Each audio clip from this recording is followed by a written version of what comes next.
Hello everyone, मैं doctor Anuj Kumar और स्वागत है आप सभी का आपके अपने चैनल फियरलेस इनोसेंट मैथ पर। Dear students, unit 4 complex variable differentiation की लेक्चर सीरीज में हमने लास्ट लेक्चर में एनालिटिक फंक्शन को डिफाइन किया था।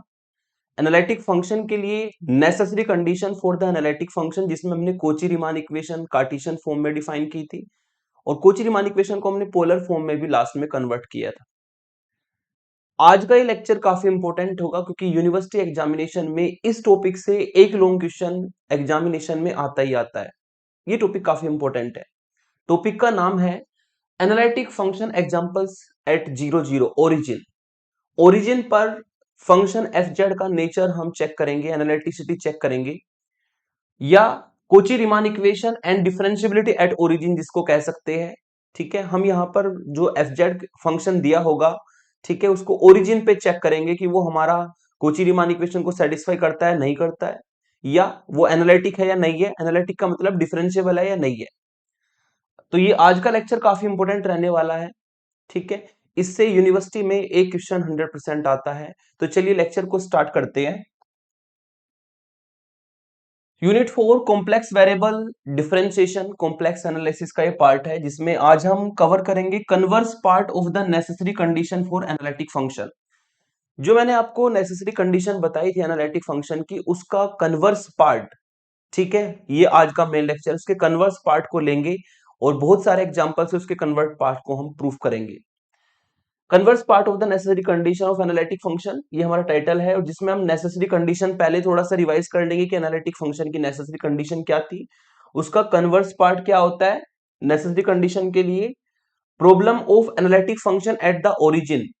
ठीक है, ओरिजिन पर एनालिटिक फंक्शन के लिए जो एग्जांपल्स है वो डिस्कस करेंगे। ठीक है, और वे एग्जांपल्स कुछ इस तरीके से होंगे कि f z satisfy C R equation at origin but not analytic. Analytic मतलब डिफरेंशिएबल एट ओरिजिन।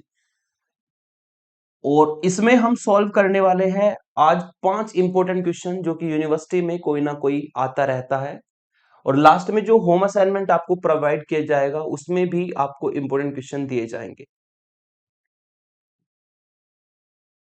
तो बात करते हैं पहले एनालिटिक फंक्शन की नेसेसरी कंडीशन की, जो हमने कवर की थी।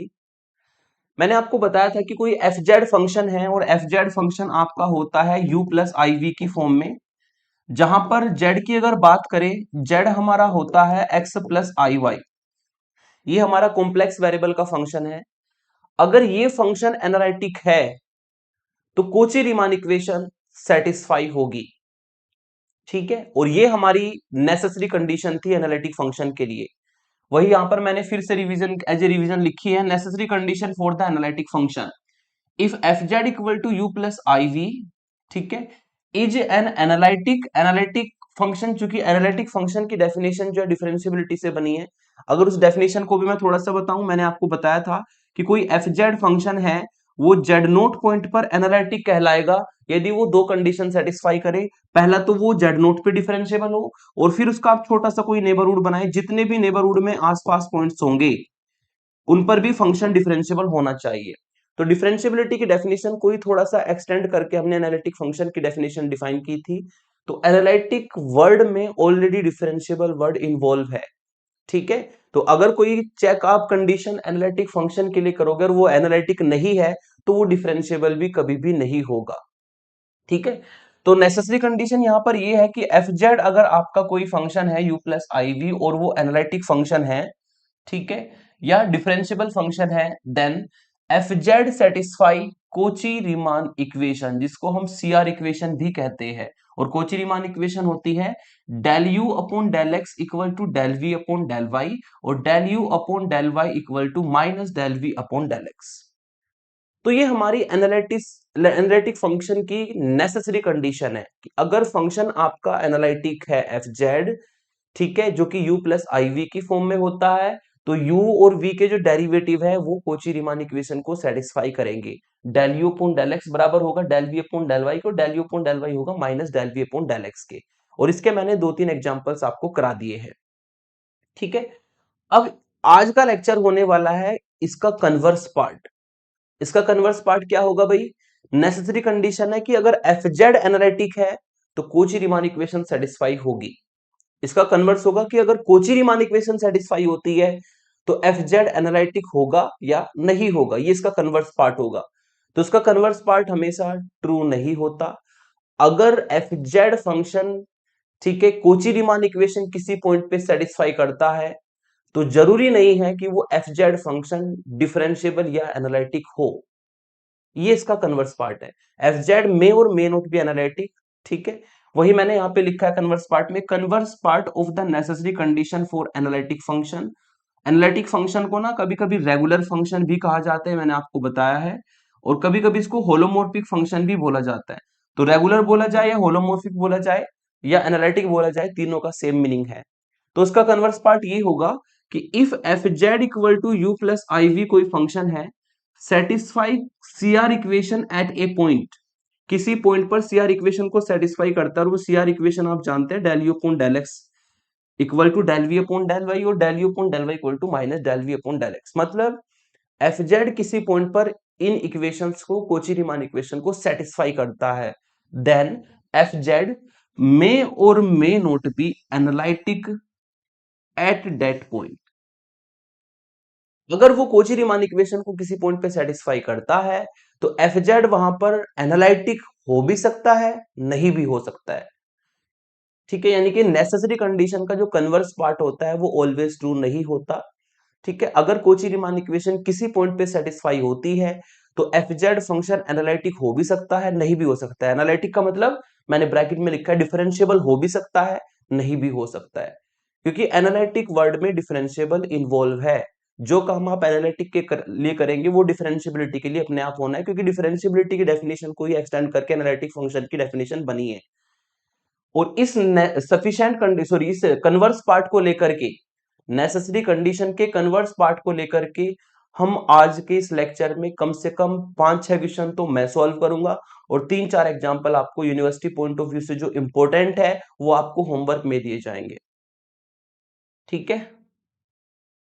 तो अब हम बहुत सारे एग्जांपल ऐसे करेंगे कि कोची रीमान इक्वेशन तो ओरिजिन पर सेटिस्फाई होगी, लेकिन ओरिजिन पर फंक्शन डिफरेंशिएबल या एनालिटिक नहीं है। बहुत सारे एग्जांपल आप करने वाले हैं। वही मैंने लिखा है यहाँ पर, problem of analytic function at the origin. Origin पर डिस्कस करेंगे, केवल पर्टिकुलर पॉइंट है भाई, पर्टिकुलर पॉइंट पर डिस्कस होना है सारा काम, ओरिजिन पर। सारे क्वेश्चन हम ओरिजिन पर करेंगे, जेड इक्वल टू जीरो पर। जेड इक्वल टू जीरो का मतलब होता है, जेड इक्वल टू जीरो का मतलब होता है जीरो प्लस जीरो आई, जिसको आप पॉइंट फॉर्म में 0,0 ओरिजिन कह सकते हो। तो जितने भी क्वेश्चंस होंगे वो ओरिजिन पर कवर होने हैं आज के लेक्चर के। सारे क्वेश्चन सेम होंगे, सब में यही काम करना होगा कि कोची रीमान इक्वेशन तो ओरिजिन पर सेटिस्फाई होगी, लेकिन ओरिजिन पर फंक्शन डिफरेंशिएबल नहीं है, और डिफरेंशिएबल नहीं है तो एनालिटिक भी नहीं होगा। सभी क्वेश्चन में आपको सेम काम करना है, ठीक है। तो मैंने यहां पर हेडिंग बना दिया इसी इसके लिए कि f z satisfy Cauchy Riemann equation at origin.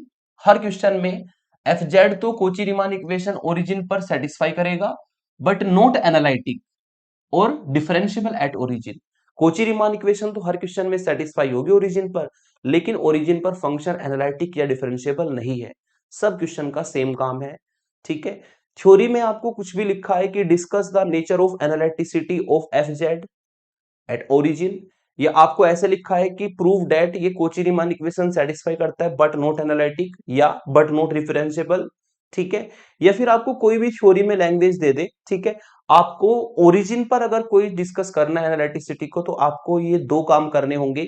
पहला, कोची रीमान इक्वेशन को सेटिस्फाई कराना है, दूसरा उसको नॉन डिफरेंशिएबल या नॉन एनालिटिक प्रूफ करना है। हर क्वेश्चन का सेम काम है। चलिए, क्योंकि यहां पर पर्टिकुलर पॉइंट है, पर्टिकुलर पॉइंट है 0,0, जिसको आप ओरिजिन कहते हैं, तो यहां पर del u upon del x और del u upon del y की वैल्यू आप सीधा डिफरेंशिएशन करके नहीं निकाल सकते, क्योंकि ये आपका सीधा डिफरेंशिएशन तब होता है जब हम फोर ऑल एक्स वाई यानी कि फोर ऑल जेड के लिए बात करेंगे। ये पर्टिकुलर पॉइंट है, तो यहाँ पे पर्टिकुलर पॉइंट के लिए लिमिट की डेफिनेशन लगती है पार्शियल डिफरेंशिएशन निकालने के लिए।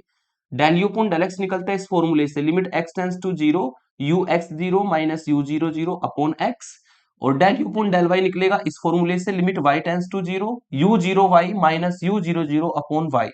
इन दोनों फॉर्मूलों का यूज करके आप u का x के रेस्पेक्ट में डिफरेंशिएशन, u का y के रेस्पेक्ट में डिफरेंशिएशन फाइंड कर सकते हो।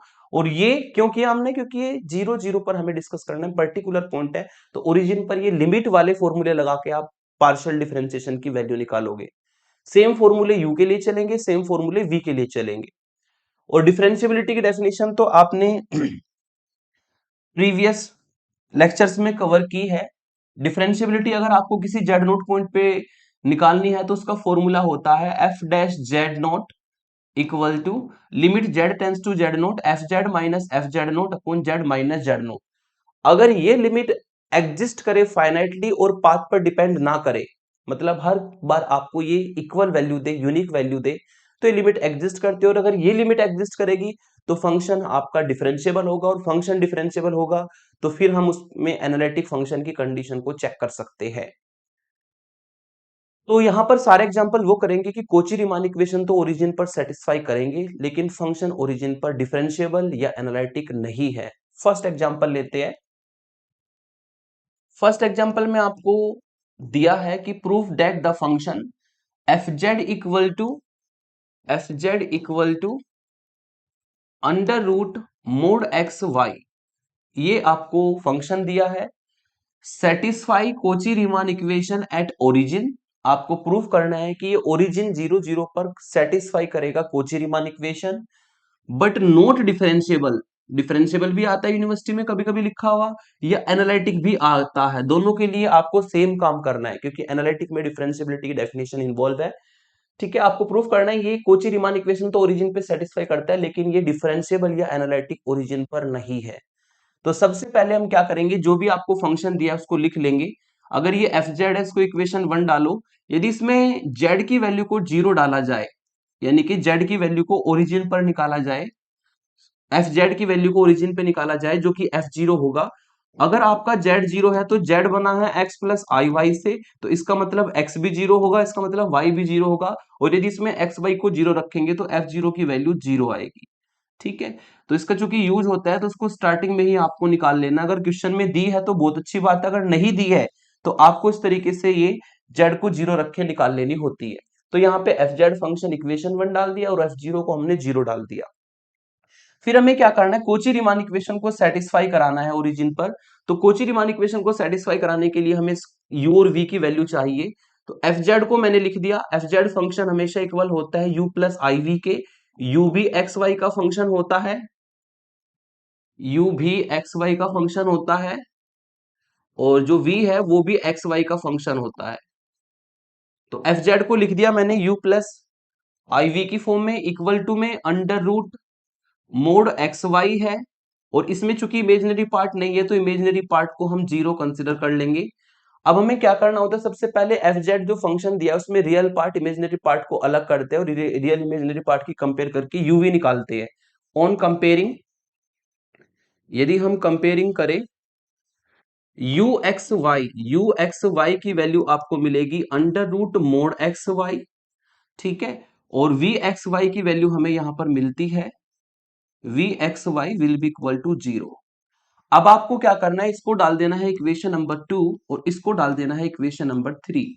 अब आपको पहले u और v को लेकर के हर क्वेश्चन का सेम काम होगा। हर क्वेश्चन में आपको u v की नीड होगी, फिर आपको कोची रीमान इक्वेशन निकालनी है सबसे पहले ओरिजिन पर। ठीक है, तो हम निकालेंगे सी आर इक्वेशन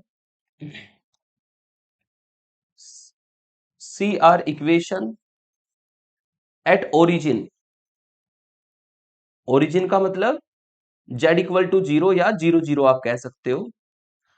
तो सीआर इक्वेशन को हम चेक करेंगे ओरिजिन पर। और सीआर इक्वेशन के लिए आपको चारों डेरिवेटिव की नीड है, यानी कि del u upon del x और del u upon del y, जो कि लिमिट वाली फॉर्म से निकालेंगे, जो ऊपर फॉर्मूले लिखे हैं।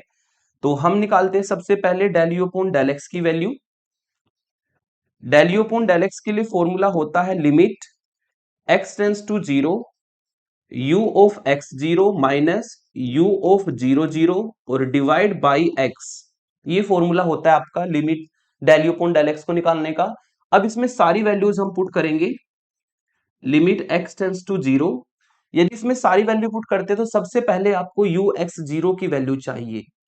यू एक्स जीरो की वैल्यू निकालने के लिए जो इक्वेशन 2 है हमेशा इसका यूज होता है भाई, इस इक्वेशन 2 का यूज होगा हमेशा। यू एक्स वाई की वैल्यू निकालने के लिए।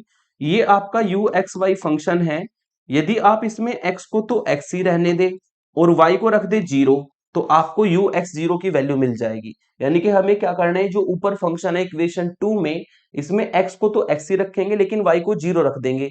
यदि आप इसमें y को 0 रखते हैं तो under root mod x into 0, जो कि आपको 0 ही वैल्यू देगा। ठीक है, तो यदि आप यू एक्स जीरो की वैल्यू निकालोगे तो वो आपको 0 ही वैल्यू मिलेगी। तो यहां पर रख देता हूं उस वैल्यू को मैं डायरेक्टली, रफली निकाल लेना है और यहां पर रख देना यू एक्स जीरो की वैल्यू है 0 और यू जीरो जीरो, चूंकि एफ जीरो की वैल्यू 0 है, ध्यान से सुनिएगा, चूंकि एफ जीरो की वैल्यू 0 है, एफ जीरो बना है यू प्लस आई वी से, क्योंकि एफ जेड किससे बना है, यू प्लस आई वी से बना है। तो इसका मतलब अगर एफ जीरो की वैल्यू 0 है तो इसका मतलब एक्स और वाई 0 रखे होंगे तभी तो एफ जीरो निकला होगा। और अगर एफ जीरो 0 है तो इसका मतलब वहां पर यू भी 0 होगा और वी भी 0 होगा, क्योंकि इसको हम 0 प्लस आई 0 लिख करके यू और वी की वैल्यू निकाल सकते हैं। ठीक है, तो अगर एफ जीरो 0 है, ये वेल नोन है हर क्वेश्चन के लिए, अगर एफ जीरो की वैल्यू 0 है तो यू जीरो जीरो और वी जीरो जीरो हमेशा 0 के बराबर होगा। और एवरी क्वेश्चन, सभी क्वेश्चन में इसकी वैल्यू 0 ही होती है ज्यादातर, है ना। तो अब हम क्या करेंगे, इसमें यू जीरो जीरो और वी जीरो जीरो की वैल्यू रखेंगे जो कि हमेशा 0 होती है ना, चूंकि एफ जीरो 0 दिया है तो ये आपको मिलेगा -0 अपॉन में एक्स। और ऊपर आपको देखने को मिला कि 0 अपॉन एक्स की फॉर्म में आ गया, और 0 अगर ऊपर है और एक्स नीचे है तो बिना लिमिट रखे ये आपको 0 वैल्यू देगा। तो ये हमारी del u upon del x की वैल्यू हो गई। अब सेम तरीके से निकालेंगे del u upon del y की वैल्यू। इसका फॉर्मूला होता है limit y tends to 0 u of 0y minus u of 0 0 और अपॉन में y, limit y tends to 0। ठीक है, u जीरो वाई निकालना है। u जीरो वाई का मतलब u एक्स वाई फंक्शन में हमें x की जगह पे 0 रखना है और y को y रहने देना है। जब x को 0 रखेंगे तो अंडर रूट में मोड 0 बन जाएगा, यानी कि अंडर रूट 0 बनेगा और उसकी वैल्यू 0 होती है। तो u जीरो वाई की वैल्यू 0 होगी और u जीरो जीरो हमेशा 0 होता है यदि f जीरो आपको 0 दिया हो। ठीक है, तो ये वैल्यू 0 हो जाएगी अपॉन में y, ये भी 0 अपॉन समथिंग है, सॉल्व करके 0 ही मिलेगा। ठीक है, तो del u upon del x और del u upon del y को फाइंड करने के लिए हमेशा इक्वेशन 2 का यूज होता है। आप साइड में लिख भी सकते हो कि हमने जो यहाँ पर इक्वेशन यूज करी है फ्रॉम इक्वेशन 2। ठीक है, ये दोनों डेरिवेटिव हमेशा u से फाइंड होंगे जो कि आपने इक्वेशन 2 में लिखा है। अब v एक्स वाई से निकलेंगे del v upon del x और del v upon del y. अब उसको फाइंड करते हैं and del v upon del x निकालेंगे तो यही सेम फॉर्मूले चलेंगे, है ना, यही सेम फॉर्मूले चलेंगे, बस इसमें क्या करेंगे u की जगह पे v कर देंगे। Del v upon del x में लिमिट होगी x टेंस टू 0 और यहां पर आपको मिलेगा v एक्स जीरो, u की जगह पे v कर देंगे v जीरो जीरो और डिवाइड में x, limit x tends to 0। यहां पर जब आप वी एक्स जीरो निकालोगे यानी कि वी एक्स वाई फंक्शन में x को x रखना है, y को 0, वो तो पहले से ही 0 है भाई, ये सारा फंक्शन तो इक्वेशन 3 में 0 है, तो ये आपको डायरेक्टली 0 वैल्यू देगा। और v जीरो जीरो हमेशा 0 होता ही है, अपॉन में x, इसको सॉल्व करके आपको 0 मिलेगा। ठीक है, और फिर आपको मिलेगा del v upon del y, जिसका फॉर्मूला होगा limit y tends to 0 v of 0y minus v of 0 0 और अपॉन में y। इसको अगर सिंप्लीफाई कर दिया जाए तो लिमिट y टेंस टू 0, चूंकि आपका v फंक्शन 0 है इक्वेशन 3 में, तो ये आपको सारी वैल्यू 0 ही देगा और v जीरो जीरो तो 0 ही होगा क्योंकि f जीरो 0 है। ठीक है, अपॉन में y और सॉल्व करके आपको 0 मिलेगा।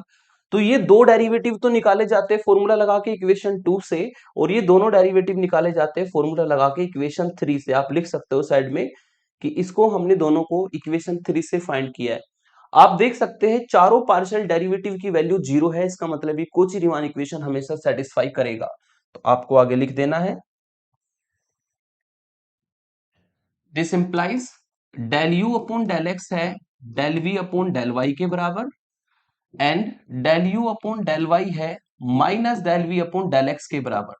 अगर आप यहां पर ये सारी वैल्यू रखते हैं जो आपने फाइंड की है, ठीक है, तो ये सारी वैल्यू रखने पर 0 = 0 मिलेगा दोनों केस में। इसका मतलब सी आर इक्वेशन ओरिजिन पर सेटिस्फाई होती है।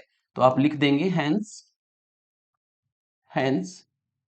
सी R equation satisfy at origin. Origin का मतलब z = 0 पर। ठीक है, तो आपने यहां पर प्रूफ कर दिया कि जो सीआर इक्वेशन है वो ओरिजिन पर सेटिस्फाई होती है। और अगर ये लॉन्ग क्वेश्चन में आता है तो आधे आधे मार्क्स का काम होगा कोची रीमान इक्वेशन को इस तरह सेटिस्फाई करके दिखाना, और आधे क्वेश्चन में आपको डिफरेंशियबिलिटी या एनालिटिसिटी चेक करनी है। वही डिफरेंशियबिलिटी की डेफिनेशन से जो ऊपर लिखी हुई है वो भी आधे मार्क्स का होगा। मतलब अगर ये 7 नंबर में आता है तो 3.5 नंबर मान के चलिए इस पोर्शन के, और 3.5 नंबर मान करके चलिएगा इस पोर्शन के जो इधर करने वाले हैं। तो कोची रीमान इक्वेशन ओरिजिन पर आपने सेटिस्फाई करा दी। अब हम चेक करेंगे डिफरेंशियबिलिटी एट ओरिजिन। डिफरेंशियबिलिटी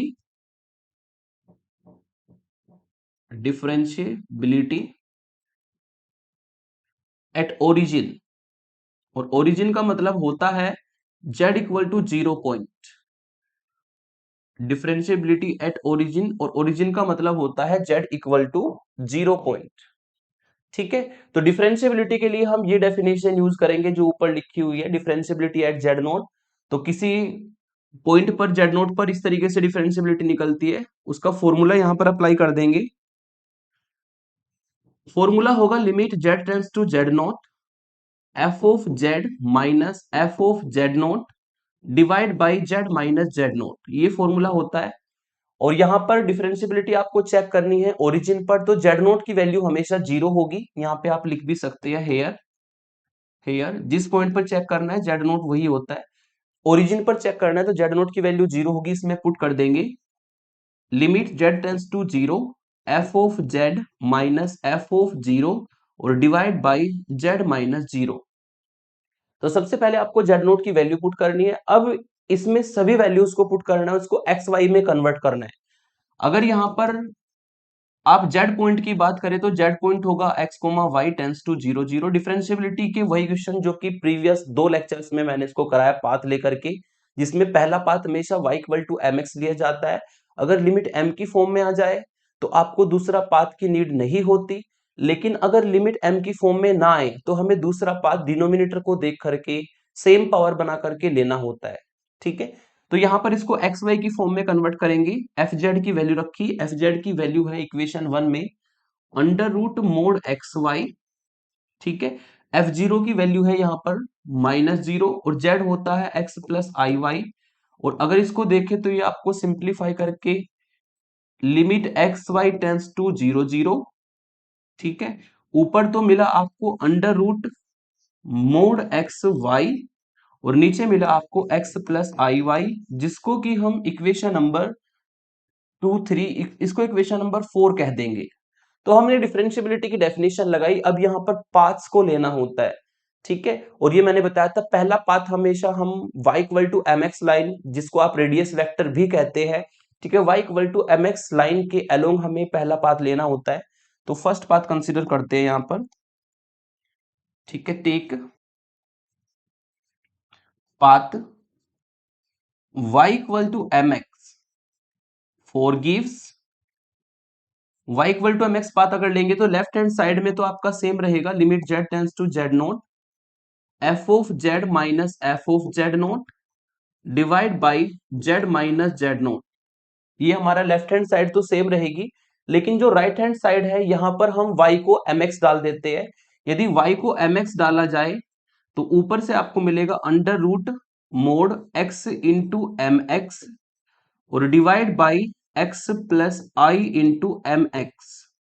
ठीक है, तो हर जगह पे y की वैल्यू अगर हम mx डाल दे तो पूरा फंक्शन x की फॉर्म में बदल जाएगा, यानी कि लिमिट भी x की फॉर्म में ही हमारी जाएगी। अब हम क्या करेंगे, ऊपर से x और x मिलकर के अंडर रूट से x² का मोड बनेगा। ठीक है, और अंडर रूट में x² का मोड है तो इसका मतलब x² तुक्का मोड तो हमेशा x² वैल्यू देता है, तो x² बनेगा। और अंडर रूट से अगर x² को बाहर निकालोगे तो एक x आपको मिलेगा। डायरेक्ट लिमिट नहीं रखनी होती, उसको सिंप्लीफाई करना होता है, 0 की फॉर्म से उसको हटाना है तब लिमिट रखनी है। है ना। अगर डायरेक्ट रखोगे तो ऊपर जीरो मिलेगा, नीचे जीरो मिलेगा, 0.0 इंडिटरमिनेट फॉर्म आएगी, तो इसलिए ऊपर नीचे से x को कॉमन लेकर के काटना पड़ेगा। तो ऊपर हमारा सॉल्व करके आएगा, x आ जाएगा बाहर, limit x tends to 0, x आ जाएगा बाहर, अंदर बचेगा under root mod m, divide में x ले लो नीचे से कॉमन, 1 प्लस आई एम आपको मिलेगा, और ऐसा करने से x से x कट जाएगा, और यहां पर अगर x से x कट गया तो बाकी जगह पे x आएगा ही नहीं, और x नहीं आएगा तो इसका मतलब ये जो लिमिट है डायरेक्टली आपकी आ जाएगी under root mod m upon 1 plus i m. और ये मैंने आपको बता रखा है कि जब डिफरेंशिएबिलिटी की डेफिनेशन हम लगाते हैं और पहला path y equal to m x लेंगे, अगर लिमिट m की फॉर्म में आ जाए तो जितनी m की वैल्यू जिसमें रखोगे उतनी ही अलग अलग वैल्यू मिलेगी, है ना। m की वैल्यू 1 रखोगे तो कुछ और वैल्यू आएगी, m की वैल्यू 2 पर कुछ और आएगी, m की वैल्यू 3 पर कुछ और वैल्यू आएगी, अलग अलग लिमिट देगा आपको ये। इसका मतलब ये पाथ पर डिपेंड कर गया, लिमिट यूनिक नहीं देता। और लिमिट हमेशा क्या होती है, यूनिक होती है। अगर हर पाथ पे इक्वल वैल्यू आती है तो लिमिट यूनिक होती है, और तभी हम जो है कहते हैं कि लिमिट एग्जिस्ट करती है। तो ये लिमिट एग्जिस्ट नहीं करेगी क्योंकि ये m पर डिपेंड कर गई, और m पर डिपेंड करने का मतलब है किस पर डिपेंड कर गई, ये y इक्वल टू जो mx पाथ है, ये y equal to mx path पर डिपेंड कर गई। और अगर कोई लिमिट पाथ पर डिपेंड करती है तो वो कभी भी एग्जिस्ट नहीं करती, क्योंकि वो यूनिक वैल्यू देगी ही नहीं। जितनी m की वैल्यू रखेंगे यहां पर उतनी ही आपको ये अलग अलग वैल्यू देगी, ठीक है। तो लास्ट में आपको यही सब चीजें लिखनी होती है। Therefore limit depend on m पर डिपेंड करता है, that is depend on path, m पर डिपेंड करने का मतलब पाथ पर डिपेंड करेगा, और that is not unique, और कभी भी यूनिक नहीं आएगी। और अगर यूनिक नहीं आएगी तो this implies limit does not exist, limit does not exist. और अगर लिमिट एग्जिस्ट नहीं करेगी तो इसका मतलब ये फंक्शन ओरिजिन पर कभी भी डिफरेंशिएबल नहीं होगा, ठीक है। दिस इंप्लाइज, यहां पर लिख देता हूं, this implies F of Z is not differentiable, is not differentiable या डेरिवेबल। और डिफरेंशिएबल नहीं है तो इसका मतलब एनालिटिक भी नहीं होगा, है ना। यहीं पे ब्रैकेट में लिख देता हूं, अगर ये डिफरेंशिएबल नहीं है तो ये एनालिटिक भी नहीं होगा, ठीक है। एफ जेड इज, नोट लिखना है भाई यहाँ पे, नोट डिफरेंशिएबल और एनालिटिक एट ओरिजिन, ठीक है। तो इस तरीके से हम प्रूफ कर सकते हैं कि जो एफ जेड है वो डिफरेंशिएबल ओरिजिन पर नहीं है, और डिफरेंशिएबल का मतलब एनालिटिक ओरिजिन पर नहीं है। एग्जाम में कोई भी वर्ड लिखा है डिफरेंशिएबल या एनालिटिसिटी, दोनों के लिए आपको सेम काम करना है। तो इस तरीके से आपका लॉन्ग क्वेश्चन आपको एक देखने को मिलेगा, जिसमें आपको क्या करना है, ये प्रूफ करना है कि कोची रीमान इक्वेशन तो सेटिस्फाई होती है, लेकिन फंक्शन जो है वो ओरिजिन पर डिफरेंशिएबल नहीं है। हर क्वेश्चन में आपको सेम काम करना है, ठीक है। इसके कम से कम 7 से 8 क्वेश्चन है, ज्यादा नहीं है, और बहुत बेसिक सा काम है। केवल ये यहाँ पर आपको 2 फॉर्मूले याद करने हैं, और यहाँ पर डिफरेंशिएबिलिटी में पाथ का कॉन्सेप्ट जो मैंने आपको प्रीवियस लेक्चर्स में अच्छे से बताया है वो आपको सीखना है, ठीक है। अगर आप प्रीवियस लेक्चर्स को देख करके डिफरेंशिएबिलिटी और ये पाथ वगैरह कॉन्सेप्ट आपको अगर अच्छे से आता है तो आप बहुत इजीली इसको कर पाएंगे। सेकंड एग्जांपल लेते हैं। सेकंड एग्जांपल है आपका ये, f z equal to x square y की power 5 x plus i y x की पावर 4 वाई की पावर 10, और एफ जीरो की वैल्यू आपको दी है 0। तो इसको मैं डाल देता हूं इक्वेशन 1, एंड एफ जीरो की वैल्यू अगर आपको 0 दी है तो उसको भी लिख ही देता हूं। ये आपकी एफ जीरो की वैल्यू है जिसको हमें यूज करना पड़ता है। Then examine the nature of the function f z in the region including the origin. आपको ये कहा है कि आप इस फंक्शन का नेचर बताइए ओरिजिन पर। तो लैंग्वेज कुछ भी दे आपको वो क्वेश्चन की, अगर ओरिजिन उसने वर्ड दिया है, अगर वो ओरिजिन पे डिस्कस करवाना चाहता है तो सबसे पहले आप ओरिजिन पर निकालेंगे कोची रीमान इक्वेशन, वो हमेशा सेटिस्फाई होती है ओरिजिन पर, ठीक है। जो एग्जांपल्स आपके सिलेबस में उनके लिए बात कर रहा हूं मैं, है ना। कोची रीमान इक्वेशन ओरिजिन पर सेटिस्फाई होती है, लेकिन ये कोई भी फंक्शन आपका ओरिजिन पर डिफरेंशिएबल नहीं होगा। तो अगर एनालिटिसिटी की के लिए नेचर आपको बोला है चेक करने के लिए, डिस्कस करने के लिए, आपको जो मैंने इससे पहले एग्जांपल में कराया वही आपको करना है। थ्योरी पे मत जाइएगा। अगर ओरिजिन पॉइंट दिया है तो दोनों काम आप करके दिखाए, तभी आपके लॉन्ग क्वेश्चन बनता है, तभी आपको फुल मार्क्स उसमें मिलेंगे। तो सबसे पहले इसमें रियल और इमेजिनरी पार्ट को अलग अलग कर लेते हैं। एफ जेड हमारा होता है u x y plus i into v x y function, और यहां पर हम इसको मल्टीप्लाई अगर करें तो x की पावर 3 y की पावर 5 अपॉन x की पावर 4 प्लस y की पावर 10 प्लस आई इंटू इसकी मल्टीप्लाई इसके साथ करेंगे तो एक्स स्क्वायर वाई की पावर 6 अपॉन एक्स की पावर 4 प्लस वाई की पावर 10 आपको मिलेगा। तो इस तरीके से हम यहाँ पे x की मल्टीप्लाई करेंगे तो ये आएगा, और यहाँ पर y की मल्टीप्लाई करेंगे तो आपको ये मिलेगा। तो रियल और इमेजिनरी पार्ट को अलग अलग करके आप कंपेयर करके u और v की वैल्यू निकाल सकते हैं। ऑन कंपेयरिंग अगर कंपेयर करें तो u x y की जो वैल्यू है वो हमारी आएगी x की पावर 3 y की पावर 5 और डिवाइड में जो है x की पावर 4 प्लस y की पावर 10, ठीक है। और v x y की वैल्यू हमारी आएगी, इमेजिनरी पार्ट से कंपेयर करेंगे तो ये आपको मिलेगा एक्स स्क्वायर वाई की पावर 6 अपॉन एक्स की पावर 4 प्लस वाई की पावर 10। इसको इक्वेशन 2 डाल देंगे, इसको इक्वेशन 3 डाल देंगे, ठीक है। तो आपको क्या करना होता है, सबसे पहले जो भी फंक्शन दिया है उसमें रियल पार्ट को अलग कर देंगे जिसमें आई नहीं है, और इमेजिनरी पार्ट को अलग कर देंगे जिसमें आई होता है। और एफ जेड की value u x y plus v x y की फंक्शन होते हैं। यूवी कभी कभी शॉर्ट फॉर्म में इसको ऐसे भी लिखा जाता है, लेकिन वो वेल नोन है कि यू बी एक्स वाई का फंक्शन होगा, वी बी एक्स वाई का फंक्शन होगा, क्योंकि ये एफ जेड के बराबर होता है। एक्स वाई का फंक्शन क्यों बनता है, क्योंकि जेड एक्स वाई का फंक्शन है, एक्स वाई जो कि x plus i Y complex variable से मिलके बना है। तो ये सब चीजें पहले से ही डिस्कस हो चुकी है, ठीक है, इसमें कंफ्यूज बिल्कुल नहीं होना आपको। तो यू और वी को निकालने के बाद फिर आपको करना है कोची रीमान इक्वेशन को सेटिस्फाई। तो वही चारों फॉर्मूले जो इससे पिछले एग्जांपल में थे वो मैंने ऑलरेडी लिख रखे, सब में वैल्यू रख देनी है आपको, है ना। यहां पर अगर वैल्यू रखेंगे तो del u upon del x का फॉर्मूला होता है limit x tends to zero u x zero minus u zero zero upon x. यहाँ पे वैल्यू रखेंगे limit x tends to zero u x zero की वैल्यू, मतलब ये जो आपका यू एक्स वाई फंक्शन है ऊपर, इसमें आप x को तो x ही रहने देना, y को जीरो रख देना। यदि y को इसमें जीरो रख दिया जाए तो ये तो फिर ऊपर जीरो हो जाएगा भाई, और नीचे बनेगा x की पावर 4, और जीरो अपॉन एक्स की पावर 4 का मतलब तो जीरो होता है, तो यहाँ पे इसकी वैल्यू डायरेक्ट जीरो रखी जाएगी, ठीक है। तो ये आपकी यू एक्स जीरो की वैल्यू होगी, क्योंकि y ऊपर मल्टीप्लाई में है तो ऊपर की टर्म जीरो हो जाएगी, और u जीरो जीरो की वैल्यू हमेशा जीरो होती है क्योंकि f जीरो आपको जीरो दिया है। u जीरो जीरो और v जीरो जीरो हमेशा आपका वेल नोन है, f जीरो अगर जीरो है तो उनकी वैल्यू भी जीरो ही होगी। तो ये आपकी u जीरो जीरो की वैल्यू होगी जीरो, और डिवाइड में x, इसको भी सॉल्व करके आएगा जीरो। ऐसे ही आप यहाँ पे निकाल देंगे limit y tends to zero. अगर आप इसमें x को जीरो रखते हैं, y को y रहने देंगे, तो आपको u जीरो मिलेगा जीरो, y मिलेगा zero, u zero zero zero upon y equal to में जीरो। और यहां पर भी सेम तरीके से v को यूज करो, limit x tends to zero, और v को यूज करोगे तो इक्वेशन 3 यूज होगी। इसमें आप y को जीरो रखेंगे तो ये भी आपको जीरो वैल्यू देगा, और इसको भी सॉल्व करके जीरो। फिर यहां पर जाएंगे limit y tends to zero, है ना। u जीरो y की वैल्यू चाहिए तो x को जीरो रखना पड़ेगा, x को जीरो रखने पर ये भी आपको जीरो वैल्यू देगा, ठीक है। और इसको भी सॉल्व करके बिना लिमिट रखे, क्योंकि जीरो अपॉन में समथिंग कुछ भी हो हमेशा जीरो वैल्यू देता है, तो बिना लिमिट रख के ही ये वैल्यू आपकी जीरो आ जाएगी। तो आपने देखा चारों पार्शियल डेरिवेटिव हमारे निकल चुके हैं। दिस इंप्लाइज आप लिख सकते हो,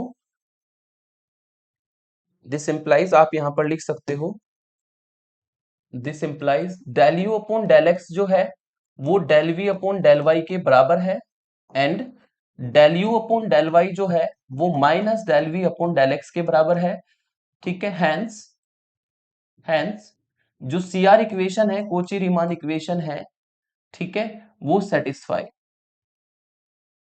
सी आर इक्वेशन सेटिस्फाई हो जाएगी। अगर आप यहाँ पे सारी वैल्यूज को पुट करेंगे जीरो बराबर जीरो आ जाएगा, यानी कि कोची रीमान इक्वेशन सेटिस्फाई होगी एट ओरिजिन, ओरिजिन पर, ठीक है। तो आधा काम हमारा हो गया, हमने कोची रीमान इक्वेशन को ओरिजिन पे सेटिस्फाई करा दिया। अब हम डिफरेंशिएबिलिटी चेक करेंगे, जिसका फॉर्मूला मैंने ऑलरेडी लिख रखा है।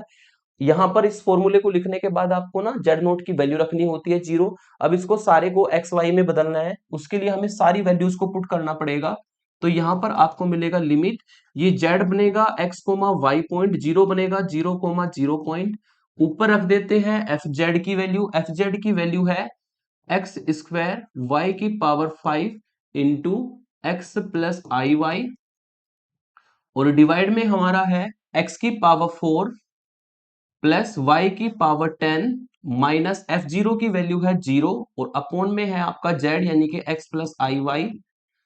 ठीक है, और ये आपका जीरो ही है, तो ये यहां पर देखा जाए तो एक्स प्लस आई वाई से x plus i y cut जाएगा, और आपको मिलेगा limit x y tends to 0 0, और ये मिलेगा आपको एक्स स्क्वायर वाई की पावर 5 और एक्स की पावर 4 प्लस वाई की पावर 10, जिसको कि आप इक्वेशन नंबर 3 4 आप इसको कह देंगे। ये हमारी इक्वेशन 4 हो जाएगी। अब हमें यहाँ पर दो पाथ लेने हैं। ठीक है, दो पाथ क्यों लेने हैं? क्योंकि y equal to m x path जब लेंगे तो लिमिट m की फॉर्म में नहीं आएगी, और ये सारे एग्जांपल्स मैं ऑलरेडी आपको प्रीवियस लेक्चर्स में बहुत अच्छे से समझा चुका हूं, करवा चुका हूं, सेम क्वेश्चंस थे वहां पर भी, है ना। तो यहाँ पर इक्वेशन 4 में आप पहला पाथ कंसिडर कर लेते हैं पहले। टेक टेक पहला पाथ हमेशा y equal to m x माना जाता है। वैसे तो पाथ कुछ भी ले सकते हैं, लेकिन y को एम एक्स मान लेता हूं, क्योंकि एक ही पैटर्न रहता है तो ज्यादा अच्छा रहता है। Take y equal to m x path 4 gives, जो कि straight line, family of straight line है, जिसको रेडियस वेक्टर भी कहते हैं।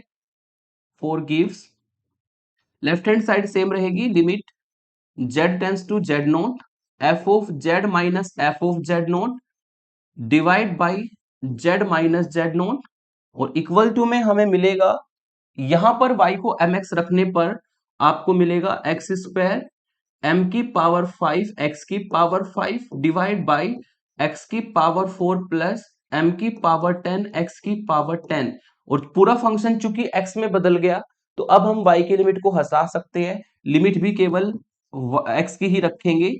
ठीक है, अगर एक्स वाई टेंस टू 0 0 है, ये आपको बहुत अच्छे से पता होगा, तो इसका मतलब x भी 0 की तरफ जाएगा और y भी 0 की तरफ जाएगा। चूंकि फंक्शन में आपका y नहीं रहा तो ये सिंगल वैल्यूड फंक्शन बन जाएगा, है ना, सिंगल वेरिएबल का फंक्शन बन जाएगा, तो लिमिट भी हम x की रखेंगे क्योंकि फंक्शन x का बना है।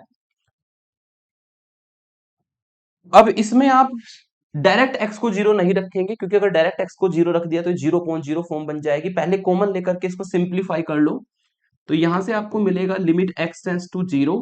ऊपर से हम देखा जाए तो x की पावर 4, नीचे से भी x की पावर 4 को कॉमन लेकर के काट सकते हैं। जब x की पावर 4 नीचे से कॉमन आएगा तो 1 प्लस m की पावर 10 और x की पावर 6 बचेगा, और ऊपर से x की पावर 4 5 और 2 7 पावर है, 4 पावर लेकर के काट दिया तो m की पावर 5 x की पावर 3 बचेगा। ठीक है, ऊपर से भी x की पावर 4, नीचे से भी x की पावर 4 कॉमन लेकर के कट जाएगा। इस तरीके से आप कॉमन लेकर के काट सकते हो। फिर हमें क्या करना है, इसमें x को 0 रखना है। अब x को 0 रखोगे तो ऊपर से मिलेगा आपको 0, ठीक है, और नीचे से आपको मिलेगा 1 प्लस m की पावर 10 और 0। ठीक है, यानी कि 1 प्लस 0 मिलेगा, और जिसको सॉल्व करके आपको 0 वैल्यू ही इस लिमिट की मिलेगी। इसको इक्वेशन नंबर 5 हम कह देंगे। ठीक है, तो इस तरीके से हमारी जो है इक्वेशन 5 में आपने देखा कि y equal to m x, family of straight line path लिया तो वो लिमिट m की फॉर्म में नहीं है। अगर ये m की फॉर्म में आ जाए तो फिर तो आपको दूसरा पाथ लेने की नीड नहीं होती, लेकिन अगर ये आपको 0 या कोई अलग वैल्यू दे दे जो m की फॉर्म में ना हो तो आपको दूसरा पाथ लेना होता है। अब हम दूसरा पाथ यहाँ पर कंसिडर करेंगे, और दूसरा पाथ कंसिडर करने के लिए मैंने आपको तरीका बता रखा है कि कैसे दूसरा पाथ कंसिडर किया जाता है। ठीक है, उसके लिए हमें देखना है, ये जो इक्वेशन हमने बनाई है ना, उसका डिवाइड वाला पार्ट देखना है। डिवाइड में है x की पावर 4 प्लस वाई की पावर 10। आपको क्या करना है, इस पूरी की पूरी इक्वेशन 4 को या तो x में बदलना है या y में बदलना है। और x में कैसे बदलना है कि हर जगह पे x की पावर 4 दिखाई दे, ऊपर भी और नीचे भी। अगर y में बदलना चाहते हैं तो हर जगह पर आपको y की पावर 10 दिखाई दे, ऊपर भी और नीचे भी। इस तरीके से आपको पाथ को थिंकिंग करना होगा। ठीक है, अगर आपको यहाँ पे y की पावर 10 बनानी है तो ऑब्वियसली आपको एक्स स्क्वायर की वैल्यू y की पावर 5 रखनी होगी, क्योंकि यहाँ पर y की पावर 5 तो पहले से है। एक्स स्क्वायर की वैल्यू जब हम y की पावर 5 रखेंगे तो ये y की पावर 5 और y की पावर 5 मिलकर के y की पावर 10 बनेगा। तो बस ये ध्यान रखना है, जो डिवाइड में पावर्स है उसी की फॉर्म में पूरे को बदलना है। या तो x की पावर 4 में बदलो, y की पावर 5 को एक्स स्क्वायर रख दो, तब भी ये सारा का सारा x की पावर 4 में बदल जाएगा, या एक्स स्क्वायर को y की पावर 5 रख दो, तब भी हमारा y की पावर 10 में बदल जाएगा। तो नीचे जो आपके दोनों x और y की पावर होते हैं उसी फॉर्म में हमें सब जगह पे बनाना पड़ता है पाथ कंसिडर करके। तो यहां पर जो पाथ है वो कंसिडर होगा एक्स स्क्वायर को y की पावर 5 हमें लेना पड़ेगा।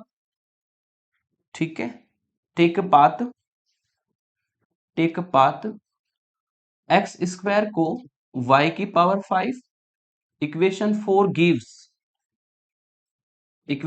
गिव्स लेफ्ट हैंड साइड में सेम रहेगा, limit z tends to z not f of z minus f of z not divide by z minus z nought is equal to limit. यदि आप यहाँ पे एक्स स्क्वायर को y की power 5 रखते तो y की पावर 5 और y की पावर 5 दोनों मिलकर के y की पावर 10 हो जाएगा। नीचे x की पावर 4 का मतलब y की पावर 10 होगा, और वो पहले से ही y की पावर 10 है। पूरा y में बदल गया तो लिमिट भी y की ही लगाएंगे। तो दूसरा पाथ लेने के लिए हमेशा ये थिंकिंग करनी है, जो डिवाइड में पावर है उसको देख लो, या तो x की पावर 4 को सिलेक्ट करो या y की पावर 10 को सिलेक्ट करो, या तो पूरे को x की पावर 4 में बदलो या पूरे को y की पावर 10 में बदलो। मैंने सारे को y की पावर 10 में बदला है, ऊपर भी नीचे भी हर जगह पे y की पावर 10 आपको दिख गया होगा। अब इसको अगर आप सोल्व करेंगे तो बिना लिमिट रखे वैल्यू देगा। ऊपर मिलेगा y की पावर 4, नीचे मिलेगा ऊपर मिलेगा y की पावर 10 और नीचे मिलेगा आपको 2y की पावर 10। तो y की पावर 10 से y की पावर 10 कट जाएगा, और बिना लिमिट रखे ही यहाँ पर जो वैल्यू हमारी आएगी वो 1/2 होगी, जिसको आप इक्वेशन नंबर 6 डाल सकते हो। तो 5 में आपने y equal to m x path लिया, लिमिट 0 आई।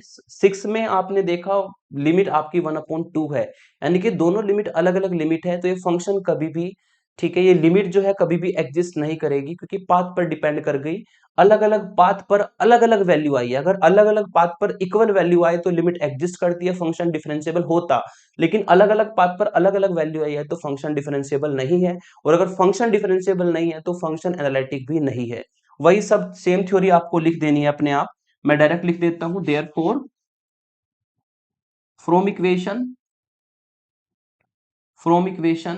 5 एंड 6, ठीक है, लिमिट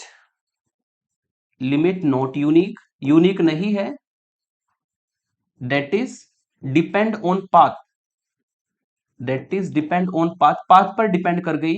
इसको पाथ से इंडिपेंडेंट होना था, किसी भी पाथ से इक्वल वैल्यू आनी चाहिए थी तब ये एग्जिस्ट करती। ये डिपेंड कर गई पाथ पर, इसलिए यूनिक नहीं है। This implies limit does not exist. और अगर ये लिमिट एग्जिस्ट नहीं करती है, दिस इंप्लाइज जो एफ जेड फंक्शन है, ठीक है, जो एफ जेड फंक्शन है इज नॉट डिफरेंशिएबल। तो एफ जेड फंक्शन डिफरेंशिएबल नहीं होगा, ठीक है, किस पर? एट ओरिजिन पर। ओरिजिन का मतलब z इक्वल टू 0 पॉइंट पर। और अगर फंक्शन आपका डिफरेंशिएबल ही नहीं है, तो वो एनालिटिक भी नहीं होगा। तो यहां पर लिख सकते हैं नॉट एनालिटिक। दोनों को एक ही लाइन में फिनिश किया मैंने, ठीक है। तो ये फंक्शन आपका जो है कोची रीमान इक्वेशन तो ओरिजिन पर सेटिस्फाई करता है बाय यूजिंग दिस फॉर्मूले, लेकिन ये फंक्शन जो है ओरिजिन पर डिफरेंशिएबल नहीं है, आपने प्रूफ करके दिखाया। और अगर ओरिजिन पर फंक्शन डिफरेंशिएबल नहीं है तो एनालिटिक भी नहीं होगा। नेक्स्ट एग्जांपल लेते हैं। नेक्स्ट एग्जांपल है आपका, फंक्शन आपको दिया है ये, ठीक है, और f0 की वैल्यू, इसको इक्वेशन 1 डालते हैं। f0 की वैल्यू दी है आपको 0। अगर f0 0 है तो u0 0 और v0 0 की वैल्यू 0 होगी, ठीक है। आपको प्रूफ करना है कि ये कोची रीमान इक्वेशन तो ओरिजिन पर सेटिस्फाई करता है, बट एफ डैश जीरो का मतलब फंक्शन का differentiation at z equal to 0 पर, मतलब ओरिजिन पर does not exist. F dash zero यहां पर एग्जिस्ट नहीं करता, मतलब फंक्शन जो है कोची रीमान इक्वेशन तो ओरिजिन पे सेटिस्फाई करेगा, लेकिन ओरिजिन पे फंक्शन डिफरेंशिएबल नहीं है। ये हमें यहाँ पर प्रूफ करना है। वही सेम क्वेश्चन है, सेम सब चीजें है। थ्योरी में वो कुछ भी लैंग्वेज चेंज कर सकता है क्वेश्चन की, लेकिन काम सेम ही करना है। आधे क्वेश्चन में कोची रीमान इक्वेशन निकालनी है, आधे में डिफरेंशिएबिलिटी निकालनी है। तो सबसे पहले हम क्या करते हैं, u और v की वैल्यू को निकाल लेते हैं। उसके लिए इसको मुझे लिखना पड़ेगा u x y और plus i v x y। ये तो मैंने लिखा लेफ्ट साइड में। राइट साइड में पहले इसको मल्टीप्लाई कर लो भाई। मल्टीप्लाई करेंगे तो x की power 3 plus i into x की पावर 3 माइनस y की पावर 3 माइनस माइनस प्लस हो जाएगा i इंटू वाई की पावर 3। इस तरीके से आप मल्टीप्लाई कर लेंगे, divide by x square plus y square, ये आपको मिलेगा। इसमें हम रियल पार्ट को और इमेजिनरी पार्ट को अलग अलग कर लेते हैं। रियल पार्ट कौन है? जिसमें जिसमें हमारा आई नहीं है, तो इस टर्म में, है ना, इस टर्म में और इस टर्म में, इन दोनों टर्म में आई नहीं है, तो ये रियल पार्ट में आ जाएगा, यानी कि x cube minus y cube upon में x square plus y square, ये रियल पार्ट बन जाएगा। और इस टर्म में और इस टर्म में दोनों में आई आएगा, है ना। तो आई को हम बाहर कॉमन ले लेंगे, अंदर आपको मिलेगा एक्स की पावर 3 प्लस वाई की पावर 3 और divide by x square plus y square. तो रियल पार्ट इमेजिनरी पार्ट में ब्रेक कर देंगे और फिर हम रियल पार्ट और इमेजिनरी पार्ट की वैल्यू निकाल लेंगे ऑन कंपेयरिंग। यदि आप कंपेयर करते हैं तो u एक्स वाई की जो वैल्यू है वो हमारी आएगी x की पावर 3 माइनस वाई की power 3 upon x square plus y square, equation 2 डालेंगे। ऐसे ही v एक्स वाई की वैल्यू हमारी आएगी x की पावर 3 प्लस वाई की power 3 divide by x square plus y square, equation 3 इसको हम डाल देंगे। तो इस तरीके से आपको जो है यू एक्स वाई और वी एक्स वाई की वैल्यू मिल जाएगी, है ना। आपको क्या करना है, फंक्शन को इस तरीके से मल्टीप्लाई करना है और मल्टीप्लाई करके रियल पार्ट को और इमेजिनरी पार्ट को अलग अलग कर देना है। रियल पार्ट आपका आ जाएगा u और इमेजिनरी पार्ट आ जाएगा आपका v। फिर हमें रियल पार्ट इमेजिनरी पार्ट निकालने के बाद कोची रीमान इक्वेशन को ओरिजिन पे सेटिस्फाई करना होता है, जिसके 4 फॉर्मूले वही चलेंगे। तो यहाँ पर फर्स्ट फॉर्मूला मैंने अप्लाई किया, ये फॉर्मूला आपका फर्स्ट होता है, तो इस फॉर्मूले को अप्लाई करते हैं।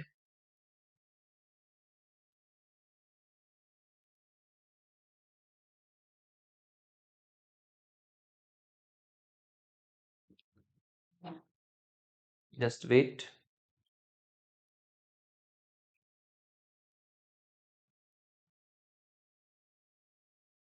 ठीक है, इस फॉर्मूले को अप्लाई करते हैं। इसमें हमने del u upon del x का फॉर्मूला लगाया, सबकी वैल्यू रखनी होगी। Limit x tends to zero, यहां पर आपको वैल्यू चाहिए यू एक्स जीरो की। यू एक्स जीरो का मतलब ये जो आपका यू एक्स वाई फंक्शन है, इसमें एक्स को एक्स रखेंगे और वाई को हम इसमें जीरो रख देंगे। यदि इसमें एक्स को एक्स रखते हैं तो आपको ऊपर से मिलेगा एक्स की पावर 3 माइनस जीरो और नीचे से मिलेगा एक्स स्क्वायर प्लस जीरो। तो x को x रखना है और y को जीरो रख देना है। तो x को x रखा और y को जीरो रखने पर ये मिला। इसको भी सॉल्व करेंगे तो आपको x वैल्यू मिलेगी। तो यहाँ पर जो ux जीरो की वैल्यू है वो मैं लिख दूंगा, x आएगी minus u zero zero. u zero zero की वैल्यू, अगर f जीरो जीरो है तो u जीरो जीरो की वैल्यू हमेशा जीरो होगी, जिसको हम इस तरीके से जीरो लिख सकते हैं, है ना। और डिवाइड में x होता है।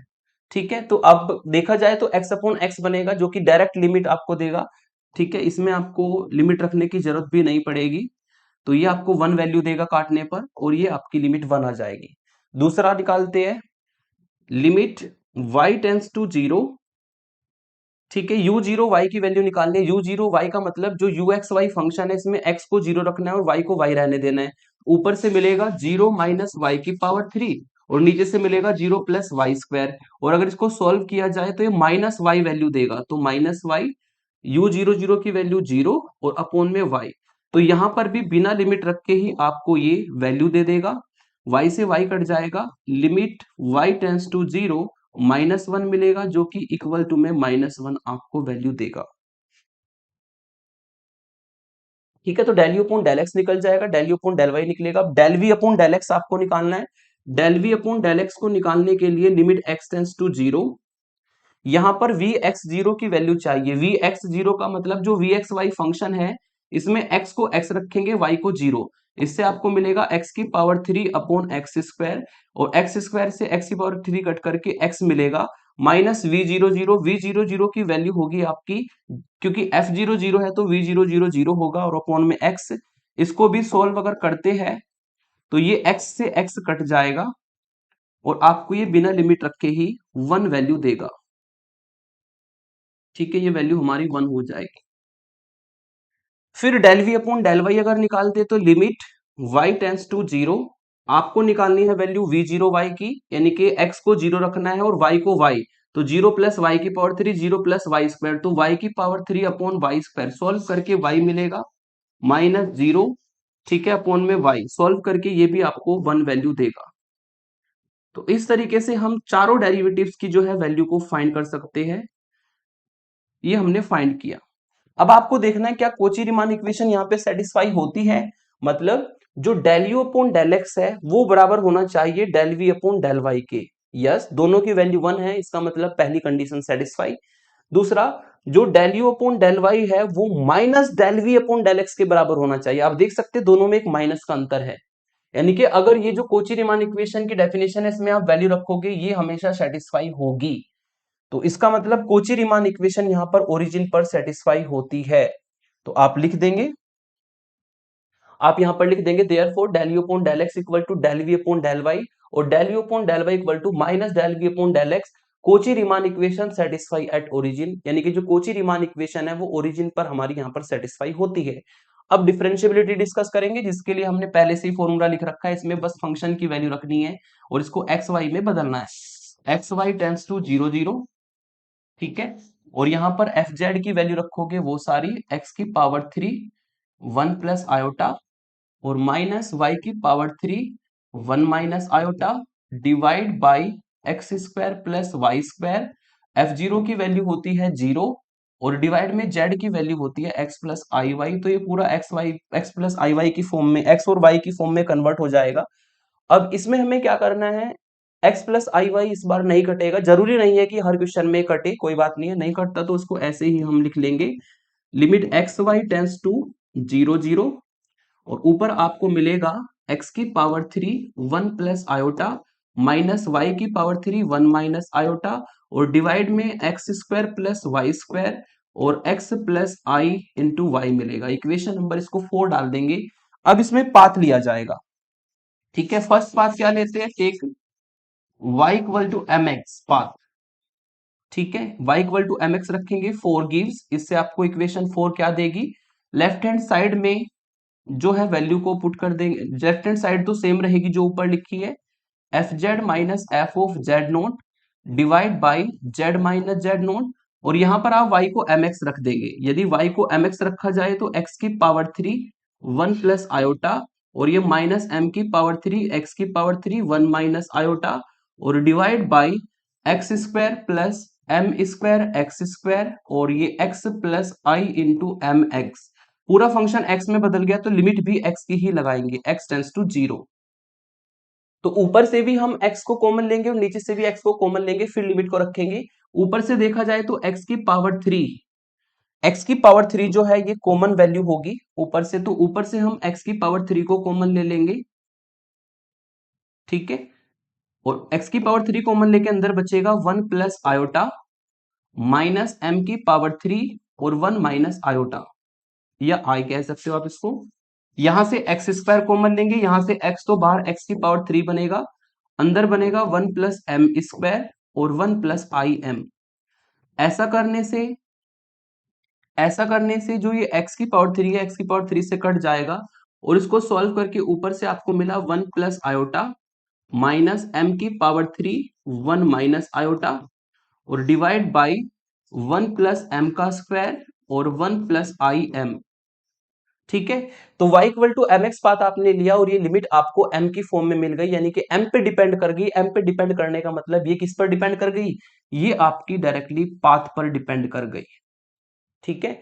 अगर पाथ पर लिमिट डिपेंड करे तो कभी एग्जिस्ट नहीं होती, और कभी लिमिट एग्जिस्ट नहीं होती तो फंक्शन आपका डिफरेंशिएबल ओरिजिन पे नहीं होगा, और अगर फंक्शन ओरिजिन पे डिफरेंशिएबल नहीं होगा तो फंक्शन आपका एनालिटिक भी नहीं होगा।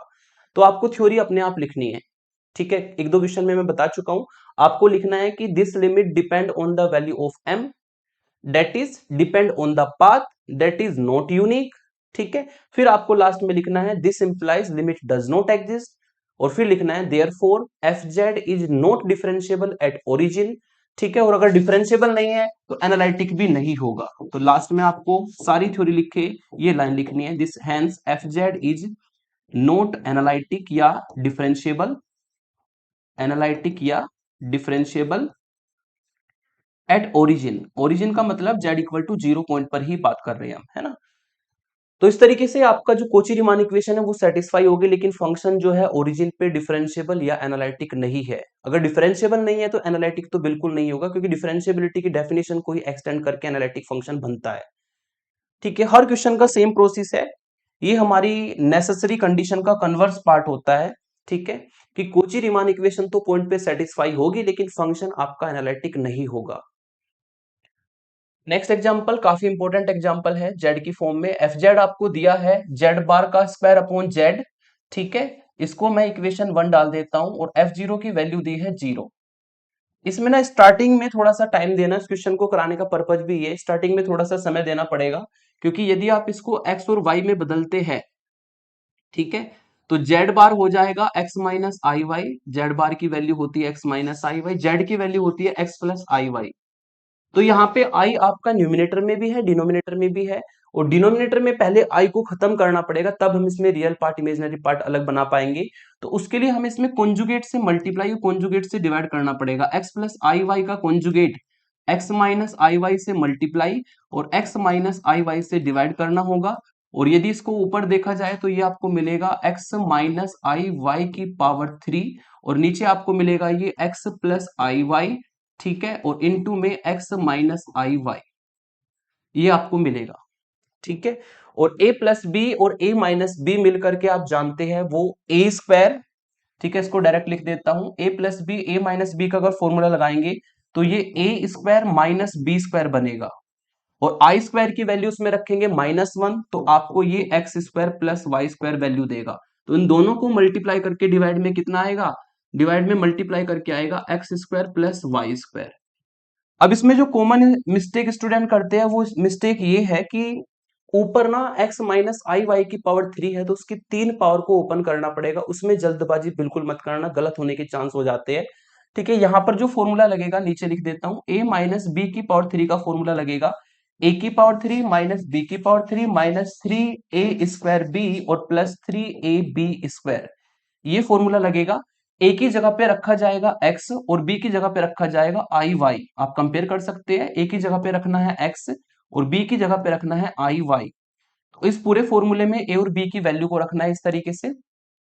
तो ए की जगह पे रखा मैंने कितना एक्स, तो ये आपको मिलेगा एक्स की पावर 3 और माइनस बी की पावर 3 यानी कि आई वाई की पावर 3। ठीक है, और माइनस 3a स्क्वायर यानी कि एक्स स्क्वायर और बी की वैल्यू आई वाई, और प्लस 3a की वैल्यू है x, और बी स्क्वायर का मतलब है आई वाई का होल स्क्वायर। ठीक है, यहां से आपको मिलेगा x की पावर 3, और यहां पर i की पावर 3 बनेगा, जिसको हम आई स्क्वायर इंटू आई लिख देंगे, और आई स्क्वायर की वैल्यू डाल देंगे -1। तो ये आपका -1 इंटू आई यानी कि माइनस आई बनेगा, एक माइनस पहले से है, तो ये आपको प्लस आई इंटू वाई की पावर 3 वैल्यू देगा सॉल्व करके। यहाँ पे इस आई को बाहर ले लीजिएगा, है ना, यहाँ पे आपको मिलेगा 3x² और यहाँ पे भी आई स्क्वायर की अगर वैल्यू डालोगे तो माइनस की टर्म हो जाएगी ये 3xy²। ठीक है, तो यदि पावर को ओपन करे, पावर को बहुत ध्यान से ओपन करना है, क्योंकि मेरे पास यहाँ पर जगह नहीं है, नहीं तो मैं इसको यहीं पे ओपन करके दिखाता। आप ये काम करके दिखाना क्वेश्चन में ना, अगर ऐसे करोगे और तसल्ली से करोगे तो इसमें मिस्टेक होने के चांस कम होंगे। पहले ए और बी की वैल्यू डालना, और ए और बी की वैल्यू डालने पर आपको क्या करना है, आई स्क्वायर की वैल्यू पुट करनी है। आई स्क्वायर की वैल्यू -1 होती है, तो यहां पर टर्म प्लस हो जाएगी और यहां पर टर्म माइनस हो जाएगी। अब इसमें से रियल पार्ट को अलग करना है, रियल पार्ट जिसमें आई नहीं है, x³ और ये वाली टर्म, इन दोनों में आई नहीं है, ये रियल पार्ट होगा। इसको मैं लिख देता हूं इस तरीके से, x³, ठीक है, और -3xy², और डिवाइड में आपका होगा x² प्लस y²।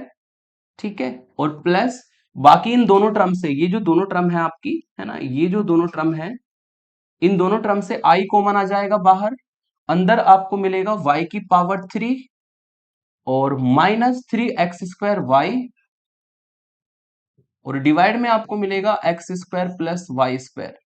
ठीक है, तो x की पावर 3 -3x² रियल पार्ट है, उसको अलग कर दिया, और इसमें से i को कॉमन लिया, y की पावर 3 और -3x² इसको अलग किया, इमेजिनरी पार्ट है। और fz आप जानते हैं, अगर ये fz के बराबर है तो ये आपका uxy और प्लस ivxy फंक्शन होगा। कंपेयर करके हम यहाँ पर u और v की वैल्यू को फाइंड कर सकते हैं। ठीक है, ऑन कंपेयरिंग अगर कंपेयर आप करेंगे तो u x y की जो वैल्यू है वो आएगी x की power 3 minus 3xy² divide by x² plus y square, जिसको कि इक्वेशन नंबर आप 2 डाल देंगे। और जो vxy की वैल्यू हमारी यहाँ पर आएगी, vxy की वैल्यू होगी, ठीक है, y की power 3 minus 3x² y upon में x² प्लस वाई स्क्वायर, जिसको इक्वेशन 3 आप डाल देंगे। तो ये काम आपको क्वेश्चन में करके दिखाना है भाई, यहाँ पर जो मैंने किया है ना, वहां पर जगह नहीं थी इसलिए मैंने वहां पर नहीं लिखा। आप इसको करके दिखाएंगे और तब जाके ये u और v की वैल्यू आपको फाइंड होगी। ठीक है, तो अब आपको u और v जो है रियल और इमेजिनरी पार्ट मिल गए। उसके बाद तो क्वेश्चन ऐसे ही प्रोसीड करना है जैसे आपने पिछले क्वेश्चंस को किया है। इसमें मेन काम है ये वाला स्टार्टिंग वाला, क्योंकि इसमें बच्चे क्या करते हैं कि जब वैल्यू रखते हैं तो इसमें कैलकुलेशन में ना प्लस माइनस की गड़बड़ी कर देते हैं, जिससे यूवी गलत बनता है। यूवी गलत बनेगा तो क्वेश्चन को करने का कुछ फायदा नहीं है। अगर यूवी गलत होगा तो आगे सब कुछ आपका गलत होना है, केवल फॉर्मूले ही आपके सही होंगे, उस पर ज्यादा नंबर नहीं मिल पाते। तो इसको ओपन करने में पावर 3 हो पावर 2 हो, ओपन करने में जल्दबाजी मत करना। रियल पार्ट में, ठीक है, केवल रियल वैल्यूज होनी चाहिए, मतलब आई ना हो, और इमेजिनरी पार्ट में आपको आई दिखे, तभी हम उससे यू और वी को वैल्यू निकाल सकते हैं। अब ये चारों डेरिवेटिव निकालने हैं भाई, है ना, चारों डेरिवेटिव आपको फाइंड करने हैं। फर्स्ट डेरिवेटिव की अगर बात करें, लिमिट फर्स्ट डेरिवेटिव की बात करें, लिमिट x टेंड्स टू 0, मुझे चाहिए यू एक्स 0 की वैल्यू, तो यहां पर x को x रख देंगे, y को 0। तो x को x और y को 0 रखने पर ये x की पावर 3 माइनस 0 x² प्लस 0, यानी कि x की पावर 3 अपॉन x² मिलेगा, जिसको सॉल्व करके x मिलेगा, माइनस u00, चूंकि f0 0 है तो u00 की वैल्यू हमेशा 0 होगी। ठीक है, इस तरीके से आपको ऊपर से x मिला, डिवाइड में आपका फॉर्मूले में x होता है तो x से x कट जाएगा और बिना लिमिट रखे ही आपको ये वैल्यू दे देगा 1। ठीक है, पहली लिमिट आ गई 1।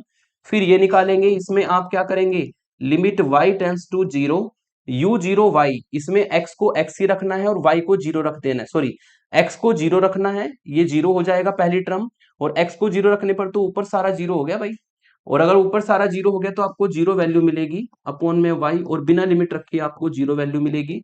फिर लिमिट x टेंड्स टू 0, आपको वैल्यू चाहिए vx0 की, x को x रखो, y को 0, y को 0 रखने पर ऊपर सारा 0 हो जाएगा तो आपको 0 ही वैल्यू मिलेगी।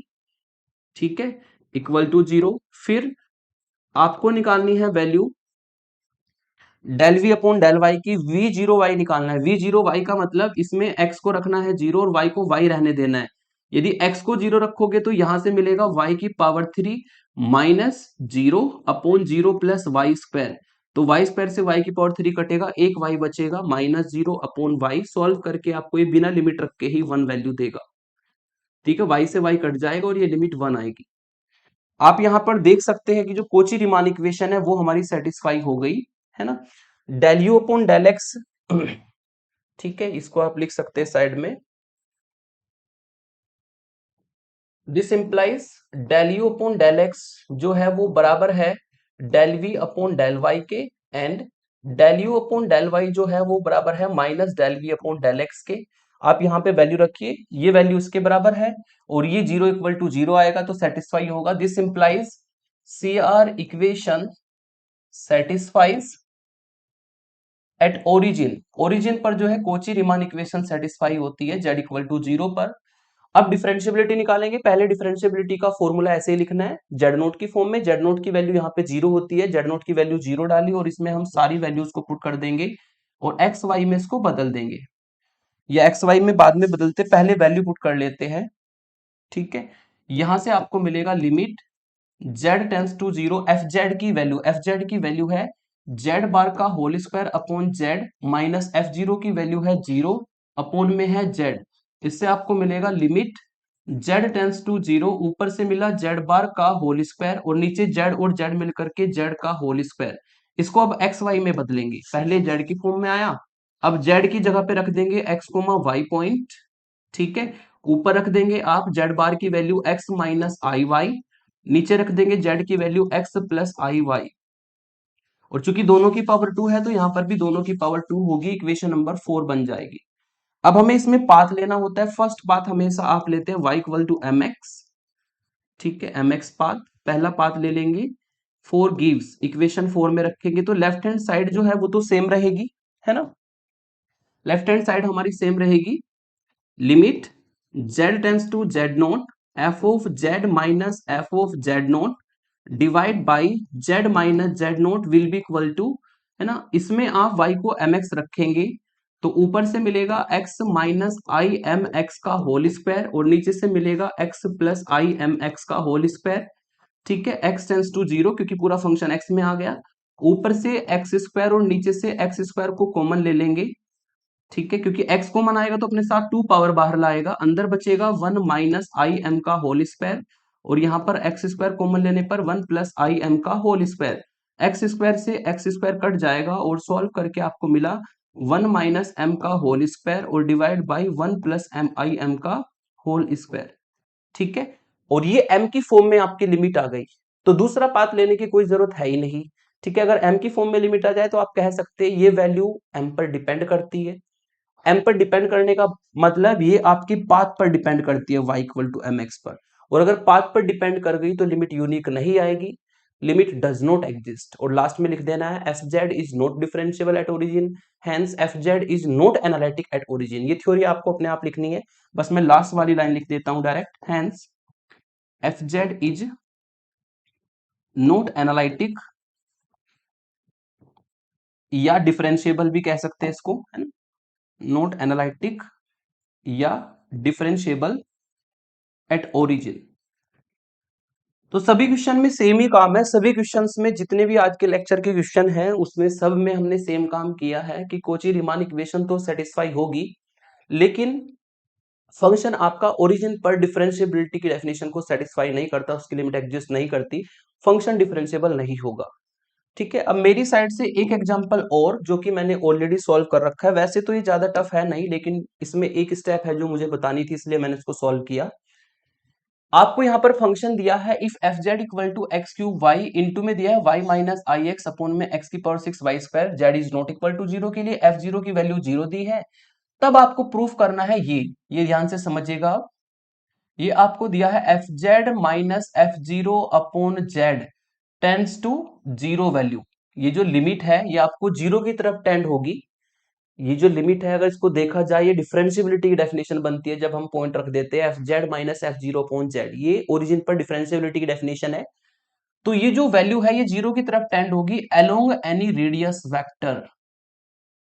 ठीक है, as along any radius vector.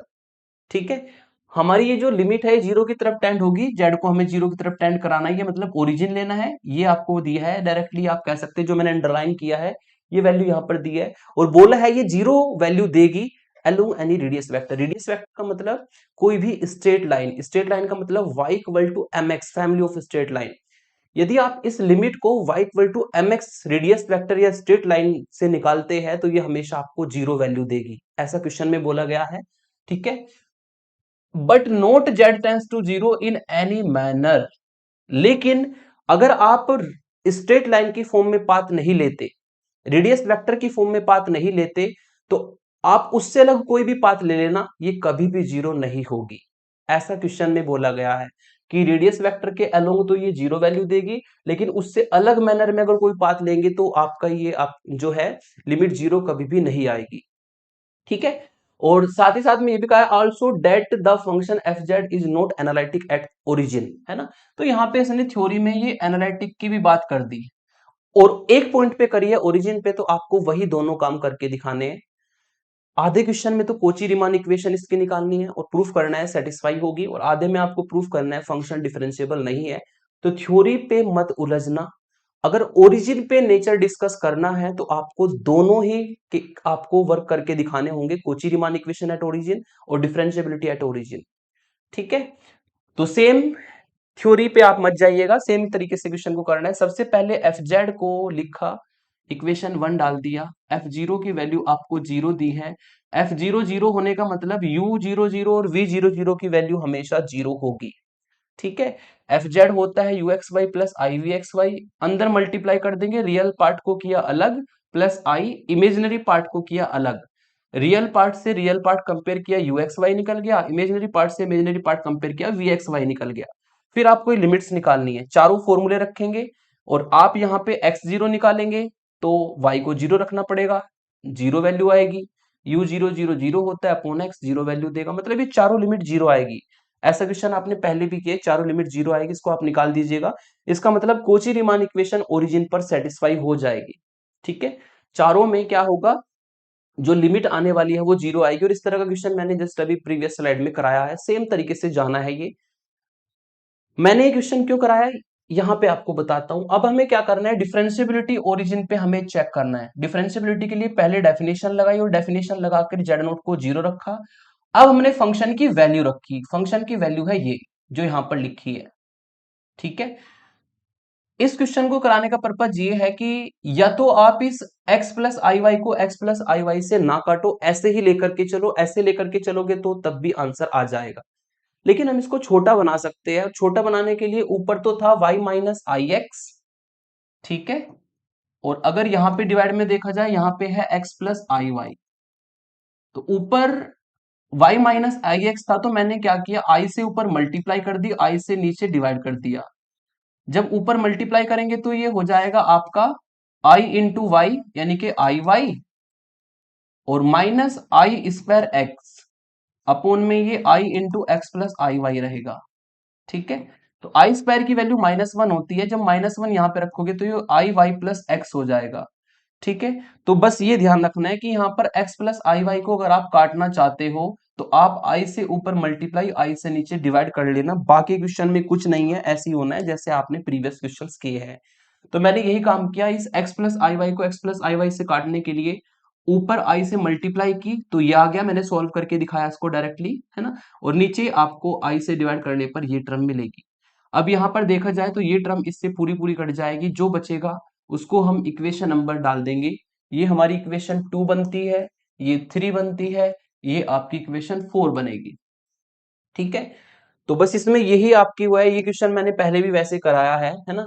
यदि डायरेक्ट नहीं कटता तो आप i से मल्टीप्लाई, i से डिवाइड करके काट सकते हैं इस फॉर्म में, और ये आपको इक्वेशन 4 मिलेगी। पहला path y equal to m x लेना है, जो कि स्ट्रेट लाइन होता है, और स्ट्रेट लाइन का मतलब रेडियस वेक्टर होगा।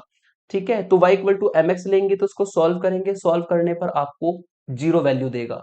ठीक है, अगर ये 0 वैल्यू आ जाए तो दूसरा पाथ कैसे कंसिडर करते हैं, डिवाइड वाले पोर्शन को देख के, x की पावर 6 है या y स्क्वायर है, या तो आप ऊपर नीचे x की पावर 6 में बदलो, x की पावर 6 में बदलोगे तो y की जगह पे x की पावर 3 रखना पड़ेगा। ठीक है, या पूरे को y स्क्वायर में बदलो, अगर y स्क्वायर में बदलना है तो x की पावर 3 को y रखना पड़ेगा। ठीक है, तो दूसरा पाथ लेना मैंने आपको बताया था, तो हमने सेकंड पाथ यहां पर लिया, पहला पाथ लिया तो 4 गिव्स, लिख सकते हैं आप, ये मिलेगा। और जब आप ये पाथ लेंगे तो 4 गिव्स, ठीक है, लेफ्ट हैंड साइड सेम रहेगी, राइट हैंड साइड में x की पावर 3 को y रखेंगे तो हर जगह पे देखो यहां पर भी y स्क्वायर आ गया, ये भी y स्क्वायर, ये भी y स्क्वायर। तो सेकंड पाथ के लिए आपको थिंकिंग करनी होगी कि हर टर्म में सेम पावर कैसे बनेगी, और किसकी सेम पावर, जो डिवाइड में है, या तो x की पावर 6 में बदलना है या y स्क्वायर में बदलना है। मैंने यहाँ पे y स्क्वायर में बदला, अगर आप x की पावर 6 में बदलना चाहते हैं तो y को x की पावर 3 रखना पड़ेगा। दोनों से सॉल्व करके वाई स्क्वायर से वाई स्क्वायर कट जाएगा, दोनों से सॉल्व करके 1/2i ही वैल्यू आएगी। मतलब एक पाथ पे गई 0 वैल्यू, एक पाथ पर गए आपको ये 1/2i वैल्यू मिली। तो थ्योरी में लिख सकते हैं we get different limit on different path, that is limit depend on path, unique नहीं है। इसका मतलब ये लिमिट एग्जिस्ट नहीं करेगी। इसका मतलब एफ जेड जो है नॉट डिफरेंशिएबल और एनालिटिक एट ओरिजिन, ना तो डिफरेंशिएबल है और डिफरेंशिएबल नहीं है तो एनालिटिक तो होगा ही नहीं, है ना। तो इसका मतलब यहां पर आपने प्रूफ कर दिया कि जो एफ जेड है कोची रीमान इक्वेशन तो सेटिस्फाई करता है, लेकिन फंक्शन एनालिटिक या डिफरेंशिएबल ओरिजिन पर नहीं है। तो ये मैंने 5 से 6 वेरी इंपॉर्टेंट क्वेश्चन आपको कराए, यूनिवर्सिटी के पॉइंट ऑफ व्यू से काफी इंपॉर्टेंट रहते हैं। ये 2-3 क्वेश्चन मैंने यहाँ पर लिखे हैं आपके लिए, जिनको आप अपने आप ट्राई करेंगे, बिल्कुल सेम तरीके से ही हो जाते हैं। ठीक है, इनको ट्राई करिएगा, है ना, सेम तरीके से होने। सब में आपको कोची रीमान इक्वेशन ओरिजिन पे सेटिस्फाई करानी है, लेकिन फंक्शन डिफरेंशिएबल नहीं है। ठीक है, लेक्चर था आपका काफी इंपॉर्टेंट। ठीक है, यहां से यूनिवर्सिटी में एक क्वेश्चन आएगा ही आएगा, अच्छे से तैयार कर लीजिएगा। तो आज के लिए इतना ही रखते हैं, thank you for watching. Next lecture में लेकर के आऊंगा sufficient condition for the analytic function, जहां पे हम एक पॉइंट के लिए बात नहीं करेंगे, यहां पर तो हमने ओरिजिन एक पॉइंट पे बात की है, सफिशिएंट कंडीशन में हम जेड की फॉर ऑल जेड के लिए बात करेंगे कि फंक्शन की एनालिटिक होने की कंडीशन क्या होती है। ठीक है, तो thank you for watching dear students. अपने इस चैनल को ज्यादा से ज्यादा शेयर करो, अपने दोस्तों को बताओ, क्योंकि आपके लिए बहुत हार्ड वर्क मैं करता हूं। ठीक है, ड्यूटी करने के बाद वीडियो मैं यहाँ पर बनाता हूँ घर पे आकर के, और वीडियो को फिर एडिटिंग करना, उसके लिए पहले कंटेंट तैयार करना, कंटेंट भी ऐसा जिससे कि आपको यूनिवर्सिटी एग्जाम में हेल्प मिले पूरी, उस तरीके का कंटेंट मैं बनाता हूँ। तो ज्यादा से ज्यादा सपोर्ट करिएगा। Thank you for watching.